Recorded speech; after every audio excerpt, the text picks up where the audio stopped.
Ævarina, leikmaður ársins í fyrstu deild kvenna. Já. Hvernig tilfinningin að fá svona verðlaun? Bara alveg ótrúlega góð. Mjög skemmtilegt. Það voru mjög margir góði leikmenn, þannig þetta er bara virkilega mikill heiður. Fyrstu deildin, svona ef við tökum hana svona örsnögt út. Þið eru að mæta, Ármann er að mæta með lið aftur. Hvernig metur tímabilið svona þegar Rikki er búið að setjast hjá okkur? Hvað segir, hvernig meti ég? Hvernig metur tímabilið svona þegar það komið nokkra vikur frá að kláraðast?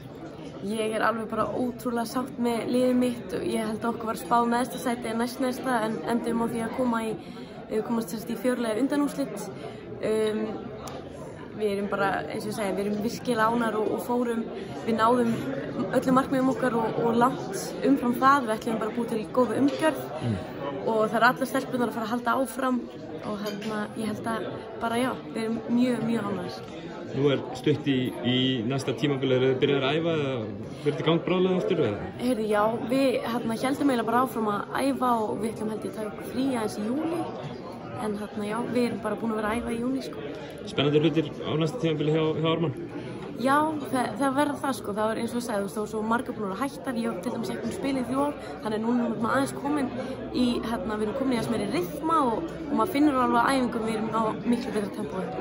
Svo talar að þú var svona, þráttur að vera unga árum að svona einhvern veginn að koma aftur, að fá svona verðlaun í dag, þetta hlýtur að vera bara svona vítamínsbrauta inn í næsta tímabil.